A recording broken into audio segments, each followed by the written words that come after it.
Irmãos, esta semana, que começa hoje e se estende até o próximo sábado, é uma semana que, de algum modo, para a cristandade, né, a comunidade cristã no mundo inteiro e até mesmo por questões históricas, é uma semana que marca uma data muito importante na história da igreja. Na próxima quinta-feira, dia 31 de outubro, será comemorado o dia da Reforma Protestante. O dia da Reforma Protestante. 496 anos da Reforma Protestante estará sendo comemorado.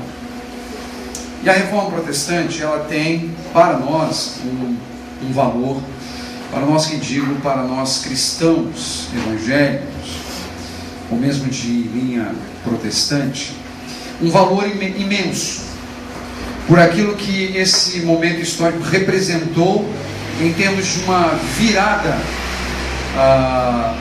na história da igreja com relação à fé cristã, com relação ao Evangelho de nosso Senhor Jesus Cristo.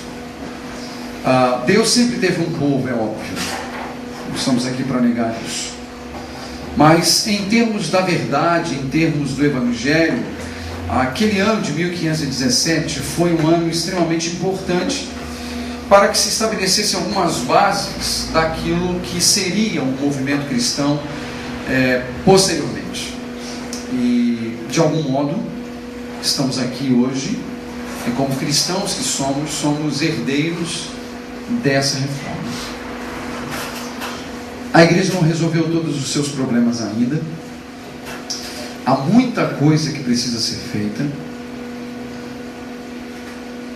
Nós temos ainda que reformar muitas coisas, porquanto elas necessitam serem enquadradas naquilo que a palavra de Deus diz, a palavra de Deus ensina.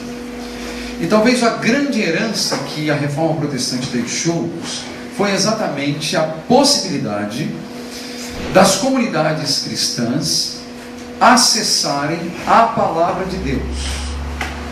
Óbvio que a palavra de Deus ela já estava se tornando pública, de algum modo pública, antes mesmo da reforma. Por exemplo, na Inglaterra, com Wycliffe. Mas ela não era um bem oportuno para todas as pessoas. E em 1517, com a Reforma Protestante, uma das primeiras coisas que se pensa em fazer é colocar a Bíblia na mão do povo. E aí Lutero vai, por exemplo, fazer uma tradução que é tradicional até hoje na Alemanha e que serve de base para muitos trabalhos no mundo inteiro. O ponto é que a reforma deu-nos a palavra de volta. A reforma possibilitou algumas coisas novamente, coisas que haviam se perdido historicamente, e dentre elas, obviamente, estaria o acesso à Escritura, o acesso à palavra de Deus.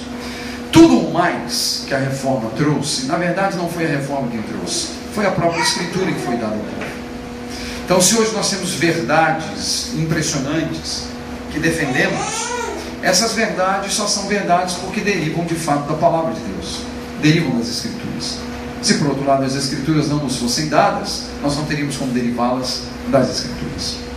De modo que a Escritura, a palavra de Deus, a Bíblia, é um legado que Deus preservou para o bem-estar do seu povo, para que o povo de Deus tivesse um parâmetro, ou para que o povo tivesse o princípio que cunhamos até hoje, né? Dito naquela época, como por exemplo, Scriptura agenda et credenda est. A Escritura é aquilo que diz-nos, né, nos ensina aquilo que devemos fazer e como devemos viver. Daí cunhou-se aquele princípio de ser a única regra de fé e de prática. Quer dizer, o que devemos crer? Essa é a pergunta. O que eu devo crer? Quem estabelece isso? A Escritura. Como eu devo viver? Quem estabelece isso? A Escritura. A Escritura, portanto, é o legado que Deus nos deixou. Incrivelmente, a mesma Escritura que é relegada a um subnível hoje. Mas infelizmente não se dá o devido valor às Escrituras como se deveria, por tudo aquilo que Deus desejou falar acerca de si mesmo a nós. De fato, o que Deus desejou falar de si mesmo a nós está revelado na Escritura. E se nós abdicamos das Escrituras, nós estamos abdicando daquilo que Deus nos deu para conhecermos a Ele mesmo, na medida que Ele deseja ser conhecido pelo homem. De modo que a Escritura é vital para uma comunidade cristã. A Escritura é vital para a igreja. A Escritura é vital para o ministério. A Escritura é vital para o mundo. Mas até mesmo o mundo, para chegar à fé, para chegar a Deus, precisa da Escritura. O Evangelho não vem por osmose, não vem por achismos. O Evangelho vem pela Escritura, tal como a Escritura nos diz. Mas a ironia está em que essa mesma Escritura que nos dá o Evangelho é a mesma Escritura que é por muitas vezes abandonada, mesmo nas comunidades cristãs.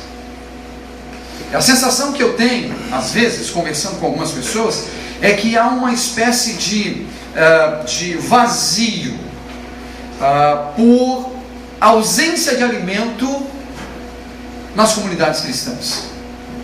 Pessoas que estão subnutridas, porque de fato a Escritura ou as Escrituras não lhes são dadas, a ponto de alimentá-los e de fortalecê-los e de encorajá-los na caminhada cristã, e até mesmo sobre o que crer e sobre como devemos viver. A Escritura é tão central que o apóstolo Paulo, escrevendo uma de suas cartas, ele deixou claro algumas questões que são extremamente importantes num primeiro momento para o ministério, mas consequentemente para a igreja, porque o ministério é da igreja. Essa é uma questão que a gente precisa retomar. O ministério não é meu, o ministério é da igreja, desempenhado temporariamente por mim. Mas o ministério é da igreja. Deus deu este ministério à igreja. Tanto é verdade que se eu começar a falar asneiras aqui durante 3 domingos seguintes, no primeiro domingo vocês vão ser talvez pacientes e vão dizer, deve estar surtado ou cansado. No segundo domingo, se eu repetir asneiras e heresias, vocês já vão ficar com a orelha em pé. Na terceira já vai me chamar para conversa. No quarto, eu estou na rua. Porque o ministério é da igreja, é ou não é verdade? O ministério não é meu. Isso é bom falar porque tem por aí gente colocando que é o ministério do fulano de tal, do Beltrano, do Ciclano. Não é não. O ministério é da igreja. O ministério não é meu. O ministério é da igreja. E eu devo permanecer na igreja enquanto eu bem servir a ela com base naquilo que a Escritura diz. Fora isso, a igreja tem autonomia para erradicar os hereges e tirá-los dos púlpitos, para que não desviem as pessoas. Porque cego guiando cego, a gente sabe para onde ambos vão. Então o ministério é da igreja. E Paulo escreveu, em uma de suas cartas, algumas orientações extremamente importantes que eu quero ler com vocês agora. Abra na segunda carta de Timóteo, a Timóteo, capítulo 3.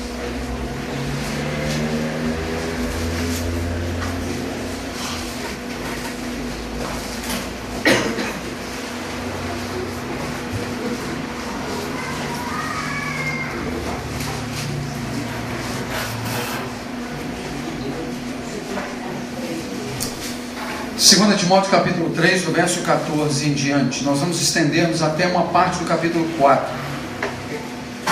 Veja o que diz a Escritura. 3,14. 2 Timóteo 3,14 em diante.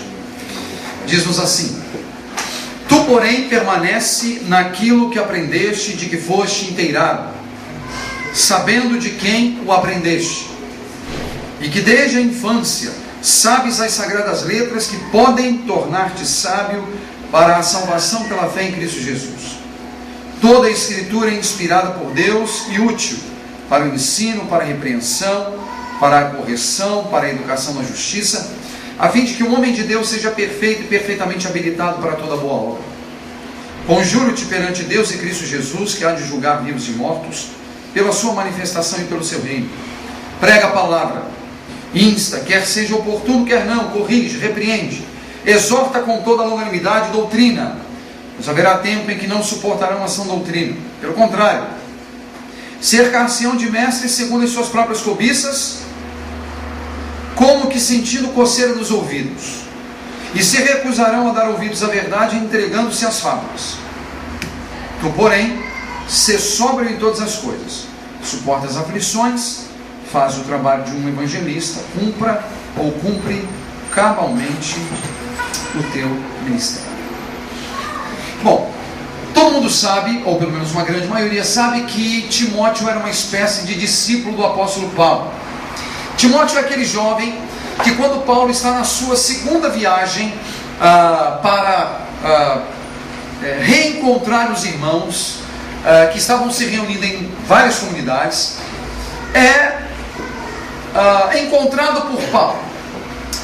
Timóteo era alguém que pertencia à cidade de Icônio, na região da Galácia. Timóteo era um jovem que acompanha Paulo temporariamente em uma viagem.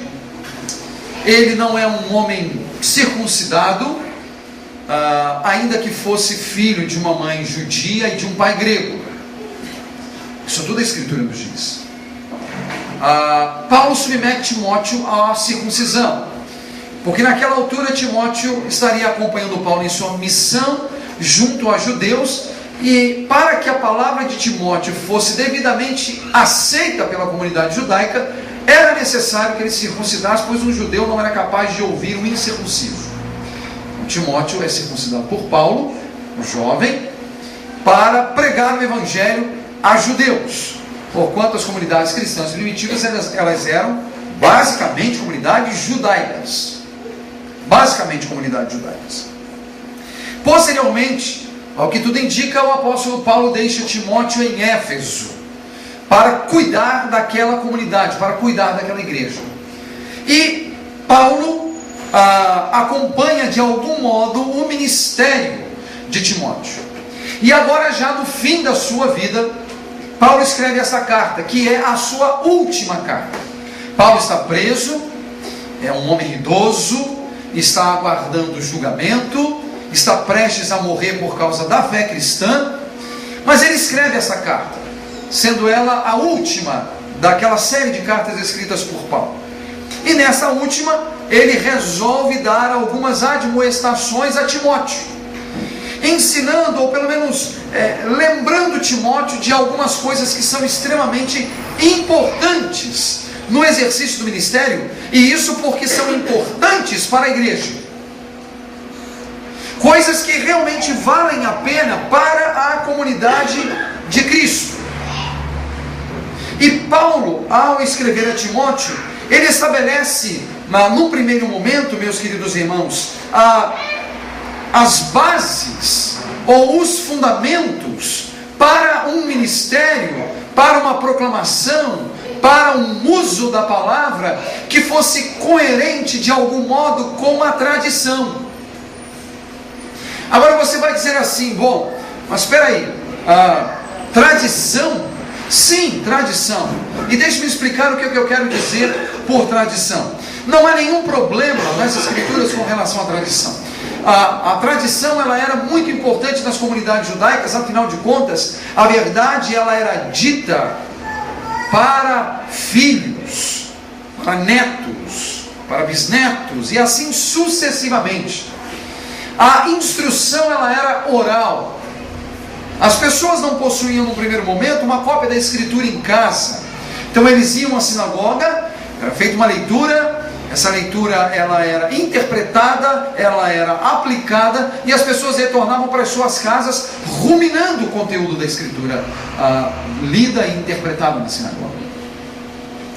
Paulo sabia disso, Timóteo também sabia disso. De modo que a interpretação das Escrituras de algum modo passava naquele instante pelo elemento da tradição, do modo como sempre a comunidade esteve lidando com a própria palavra de Deus ou com um determinado texto bíblico. E Timóteo é lembrado disso por Paulo, porque o texto diz assim: tu, porém, permanece naquilo que aprendeste. Ora, só faz sentido permanecer em alguma coisa que se aprendeu se esse elemento foi devidamente ensinado no passado e devidamente compreendido. Ensinado e compreendido. Ele diz: permanece naquilo que aprendeste e de que foste inteirado, sabendo de quem o aprendeste. Ou seja, a legitimidade do ensinamento de Timóteo deveria passar também por aquele que tinha sido uma espécie de tutor. Uma espécie de tutor. E Paulo teria sido esse tutor. Esse homem que se colocou ali aos cuidados de Timóteo, ou guiando Timóteo nas Sagradas Letras. Mas nada diferente daquilo que ele havia recebido de sua mãe e de sua avó. Lloyd e Eunice, por exemplo. É o que a Escritura também diz. Porque o texto diz que ele era um jovem que sabia desde a infância as Sagradas Letras. Ele sabia desde a infância as Sagradas Letras. Ou seja, Timóteo é recordado acerca de uma tradição, de algo que ele havia recebido no passado e que governava a sua maneira de pensar e que o guiava para que ele pudesse realizar um ministério idôneo, um ministério coerente com as Escrituras. E, meus irmãos, aqui há um primeiro ponto de aplicação para nós, porque a sensação que eu tenho é que há muitas pessoas que estão ávidas pelo Evangelho. E há muitas pessoas que, uma vez ávidas pelo Evangelho, elas creem em Cristo Jesus. E essas pessoas começam a se destacar no seio da comunidade cristã. E logo elas almejam o ministério, o que não é um problema. O problema é que hoje existem dois outros elementos que devem ser considerados. Primeiro, nem sempre aqueles que se colocam à disposição para ingressar na obra do ministério conhecem as Escrituras ou conhecem as Sagradas Letras. Esse é o primeiro ponto. O fato de alguém estar ávido pelo ministério não o dignifica para o ministério. Você entende o que eu quero dizer? Não é porque alguém quer ir para o ministério que ele deve ir para o ministério. Não é. Aí alguém pode dizer: mas pastor, as pessoas não querem ir para o ministério hoje. Se a gente tem um jovem que ele quer ir para o ministério, por exemplo, a gente nem deixar ir. Tem? Vamos lá então. Ele sabe as Sagradas Letras? Ele sabe de quem o recebeu? Ele conhece a Escritura? Porque, meus irmãos, aí vem o segundo ponto. Quem acha que seminário prepara a gente para o ministério está redondamente enganado. Porque algumas pessoas dizem assim: mas espera aí, pastor, ele pode não saber, mas a gente matricula ele no seminário. Ele vai passar 4 anos lá e eu vou te dizer o que vai acontecer com ele. Se não for a graça de Deus, ele vai perder a fé. Ele vai perder a fé. Sabe por quê? Porque de tudo que eu conheço de seminário hoje, eu acho que eu tenho alguma condição de falar sobre isso. Eu vou dizer: seminário deturpa, o seminário corrompe, e o seminário começa a colocar visões que não deveriam estar nos olhares dessas pessoas. Eles deveriam estar olhando numa outra direção.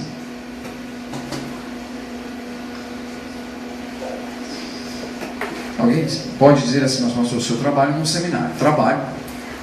E é verdade, eu trabalho. Eu tenho o Sérgio aqui, que é meu aluno.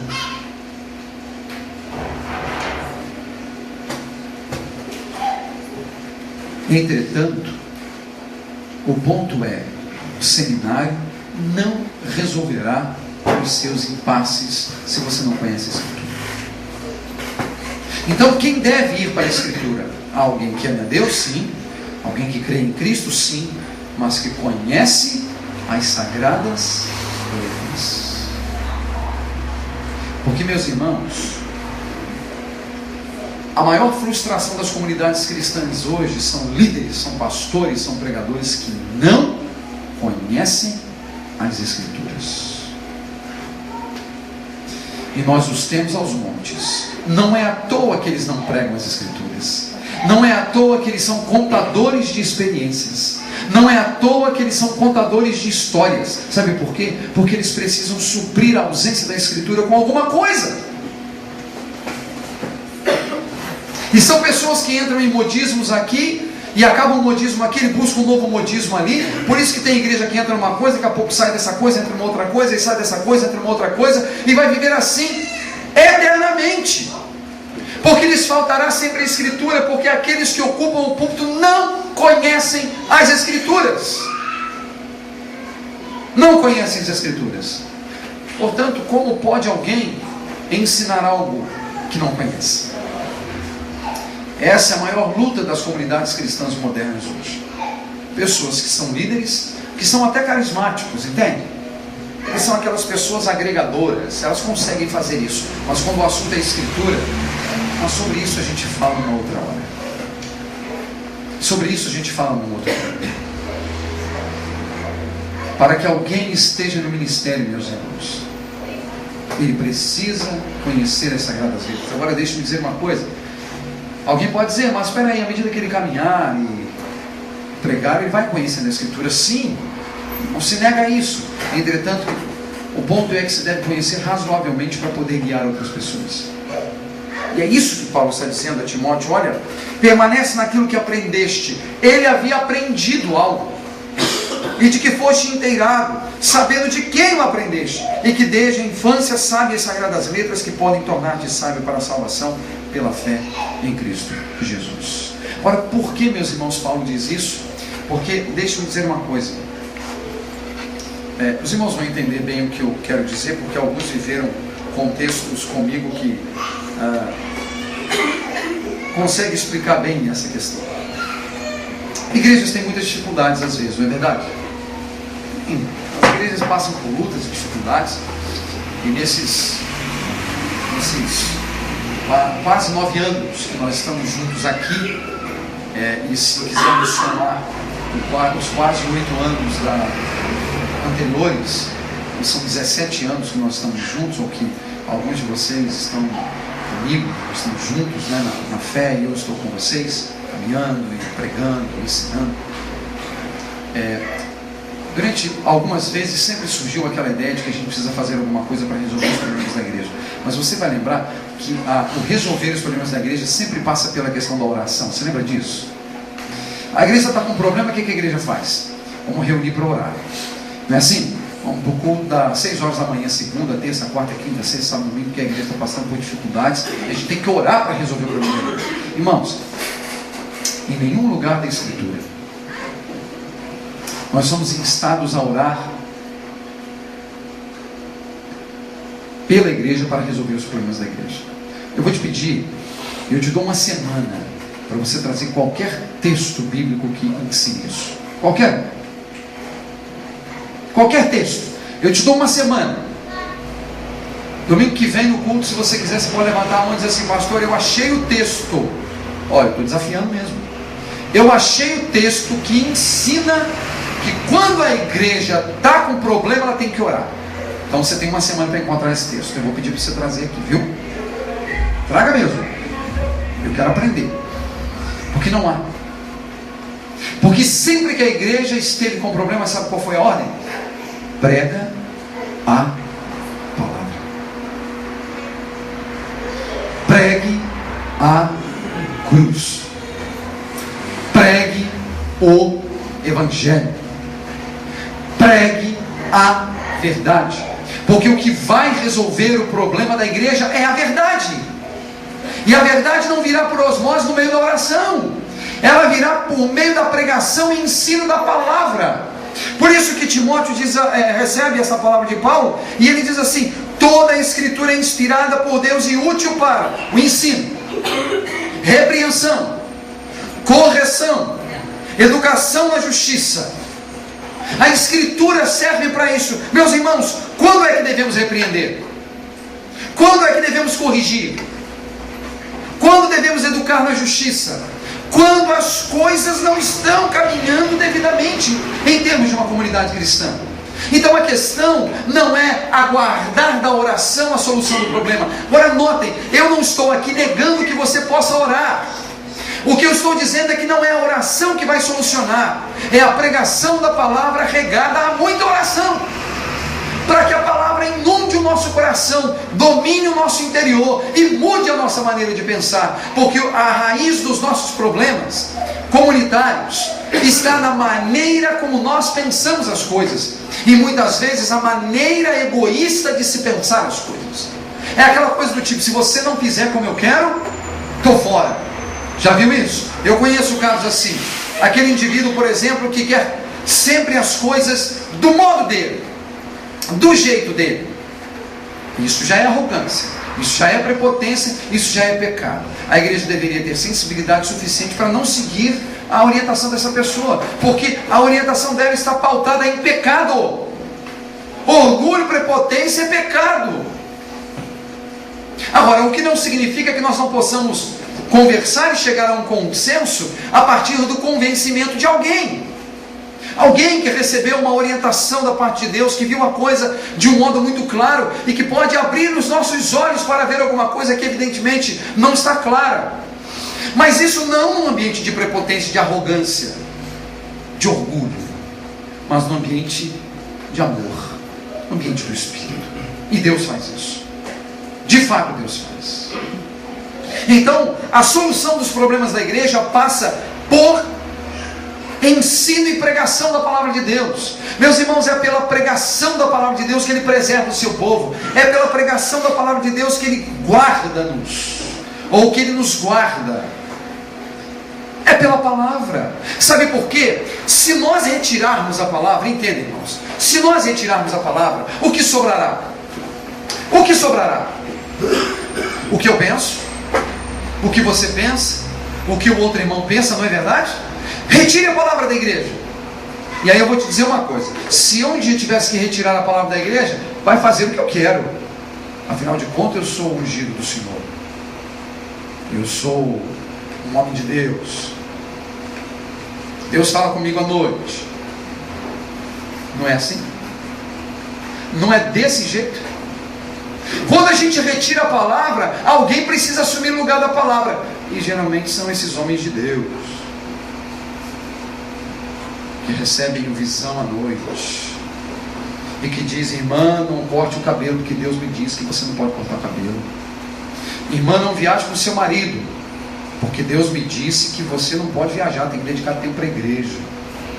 Irmã, não faça isso, não faça aquilo. Irmão, não faça isso, deixa a barba crescer, irmão. Não corta o cabelo, irmão. Imbecilidades. Porque quando se retira a palavra de Deus, alguém tem que assumir o lugar. E geralmente é o pastor.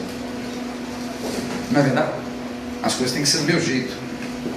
Tem que ser a minha maneira. E afinal de contas, eu sou ungido do Senhor. Eu sou ungido do Senhor.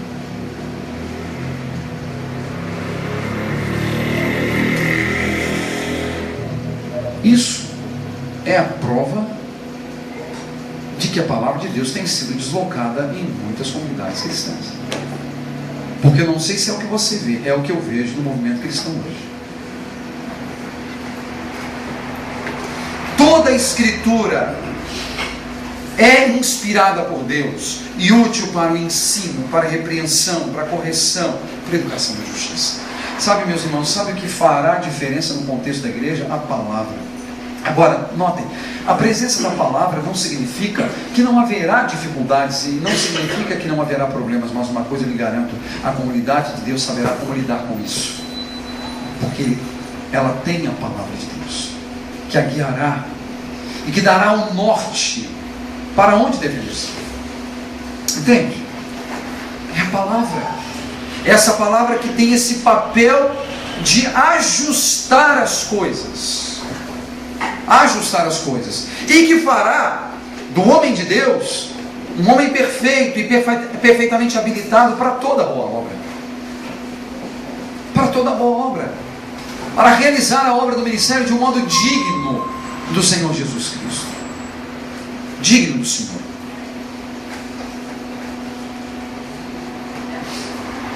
Paulo sabia disso, e ele toma os céus por testemunho, porque ele diz assim: eu conjuro-te perante Deus e Cristo Jesus, que há de julgar vivos e mortos pela sua manifestação e pelo seu reino. Conjuro-te, prega a palavra, insta, quer seja oportuno, quer não, corrige, repreende, exorta com toda longanimidade e doutrina. Com toda longanimidade e doutrina. Por que isso, meus irmãos? Porque a Escritura diz que a igreja está posta sobre o fundamento dos apóstolos e dos profetas. Apóstolos e profetas são designações que em conjunto apontam para as Escrituras, apontam para a palavra de Deus, em termos concretos para nós hoje, porque o que eles ensinaram, temos como fonte a palavra de Deus, as Escrituras sagradas.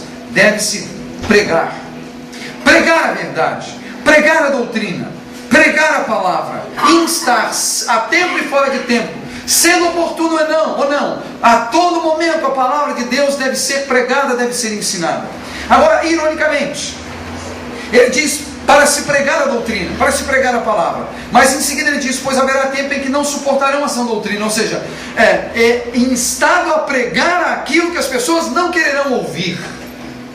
Não é irônico isso? Porque ele diz, olha, você tem que pregar a palavra, mas saiba que vai chegar um tempo que as pessoas não vão querer ouvir. Então é pregar para pessoas que não quererão ouvir. É mais ou menos assim, é malhar em ferro frio, sabe?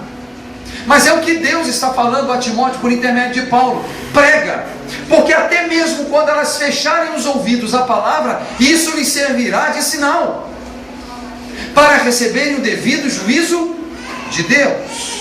Pois haverá tempo em que não suportarão a sã doutrina. E como é que isso vai acontecer? Como é que isso vai ocorrer? Cercar-se-ão de mestres segundo as suas próprias cobiças. Olha só, meus irmãos, a evidência de que chegaria um tempo em que as pessoas não suportariam a sã doutrina, não estão falando de pessoas necessariamente fora dos arraiais cristãos, não, mas de pessoas que se acercariam de mestres que teriam as suas cobiças, os seus interesses, as suas verdades, e muitos seguiriam. Isso não acontece hoje.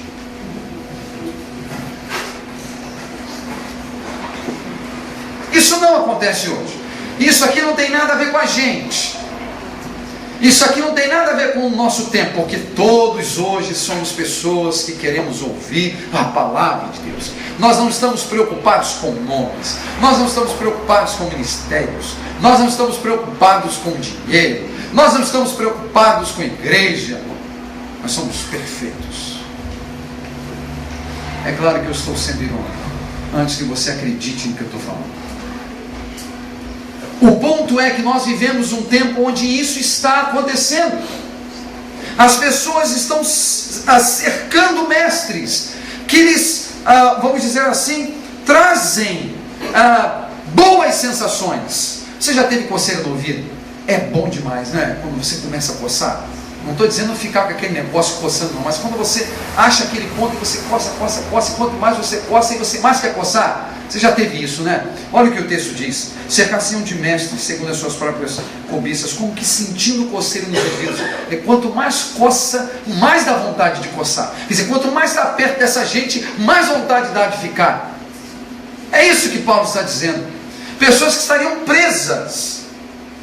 E consequentemente, o que aconteceria com essa gente? Se recusariam a dar ouvidos à verdade, entregando-se a quê? A fábulas, a historinhas. Só historinhas. Aí você lembra, por exemplo, quando eu disse em instantes atrás que geralmente aquele que não prega a palavra precisa contar historinhas. A experiência que ele teve na semana passada, a experiência de um irmão que teve, uma notícia que ele leu, ou uma história que ele inventou e passou por verdade. Tudo isso acontece. São historinhas. Mas aí como tirou riso, né? Porque o culto hoje em alguns ambientes é aquela coisa assim do tipo, eu preciso me desestressar. Então o culto tem que ser aquela coisa assim onde eu posso rir, eu posso, me desestressar. Não, o culto tem que estressar. Porque se você não sair daqui com minhoca na cabeça, no sentido de pensar sobre algumas coisas, tem alguma coisa equivocada. Porque isso implica em dizer que a palavra de Deus não chegou ao seu coração e não provocou absolutamente nada. Então você precisa sair daqui dizendo: caramba, eu nunca tinha parado para pensar naquilo. Ou então, olha, eu preciso mudar isso na minha vida. Se você não sai com essa sensação, tem alguma coisa equivocada. Se você só sai aliviado, tem alguma coisa equivocada. Eu não estou dizendo que você não possa sair aliviado, porque às vezes Deus nos traz alívio em meio a lutas e sofrimentos. Ele nos dá uma palavra de consolo, por exemplo. Entretanto, nem sempre é assim. O fato é que estas pessoas se entregariam às falas. Mas Timóteo deveria se manter fiel, firme, cumprindo bem a sua obra, cumprindo cabalmente o seu ministério, sendo sóbrio em todas as coisas, opondo-se àquele padrão ministerial comum de contemporâneos seus. E aí nós temos, obviamente, algumas aplicações.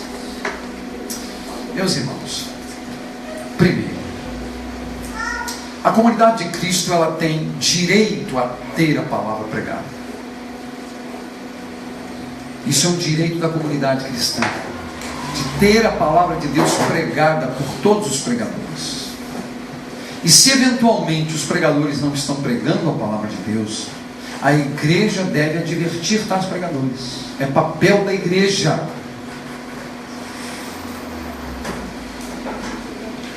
A igreja tem o direito de receber o ensino da palavra de Deus. Dar a palavra de Deus às pessoas não deve ser nada extraordinário, embora a sensação que eu tenha é que hoje é uma coisa extraordinária. Se alguém, é mais ou menos assim como eu já disse, se alguém está dando apenas o arroz e o feijão, e a pessoa está atrás de arroz e feijão, é porque as pessoas estão subnutridas. Quando o arroz e o feijão são elementos que as pessoas estão buscando na fé, isso é um mau indício. Porque o arroz e o feijão seriam as coisas básicas da fé, como por exemplo o ensino da verdade no meio da comunidade cristã. Não à toa muitos são endeusados quando dão apenas o arroz e feijão. Não faz sentido.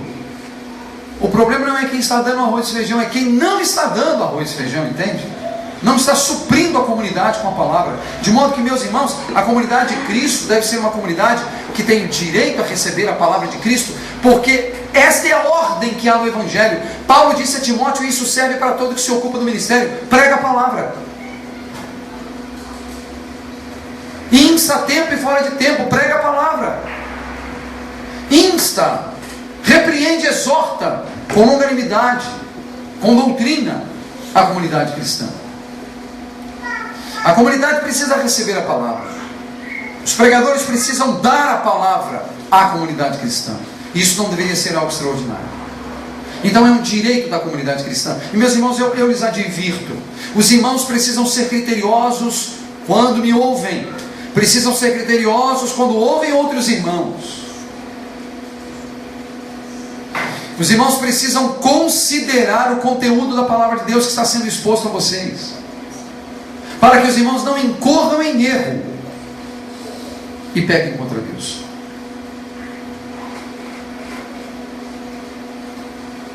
O ministério da igreja não é de ninguém em particular.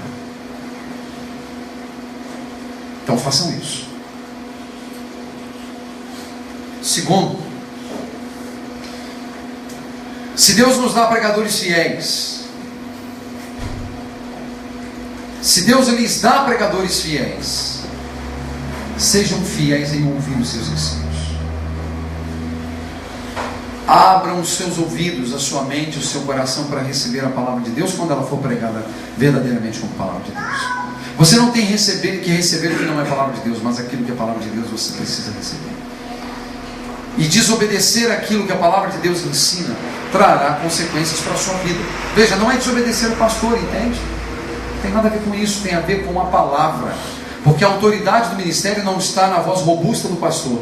A autoridade do ministério está ligada à fidelidade do pastor. Porque se nós dependemos da voz robusta do pastor, isso deixa de ser autoridade e vira autoritarismo. Então, os irmãos precisam ouvir e receber a palavra de Deus com temor e tremor em seus corações. E obedecer a verdade. Andar por veredas que tragam honra, glória e louvor ao Senhor. Precisam andar em veredas que tragam santidade de vida a todos vocês. Um viver digno do Evangelho do Senhor. Não adianta ser mero ouvinte. Tiago disse isso. Não sejais apenas ouvintes, mas praticantes da palavra de Deus. O eixo da comunidade cristã está no fato de que nós nos reunimos porque amamos a Deus, porque cremos nas Escrituras e porque desejamos viver de um modo digno do Evangelho. Nós precisamos ter corações dispostos a ouvirem a palavra de Deus, a receber a palavra de Deus no coração e a obedecer a palavra que nos corrige, que exorta, que repreende, que educa para a justiça. Então tenha um coração disposto a ouvir a verdade de Cristo. Terceiro e último lugar, não há garantias nenhuma de que você pregará a verdade e os ouvidos ouvirão. Ok? Nós não temos garantias. Até porque a Bíblia diz daqueles que se acercarão de mestres segundo as suas próprias cobiças. Então é possível que você pregue, ninguém discute. Lembre-se de Noé. Um bom exemplo em termos de pregação. Porque a Bíblia diz que eles se recusariam a dar ouvidos à verdade, para a própria condenação deles, obviamente, mas se recusariam a dar ouvidos à verdade. Esse é um indício daquele que tem coceira nos ouvidos, daquele que não ama a Deus, não ama a sua palavra, embora esteja na comunidade cristã. Ele não tem zelo e nem amor pela palavra de Deus. Se ele não tem zelo e amor pela palavra de Deus, ele não tem o único elemento norteador para viver uma vida digna do Evangelho e crer nas coisas verdadeiramente críveis, conforme ensinada no Evangelho. A palavra é central. A reforma trouxe-nos, meus irmãos, de volta à palavra.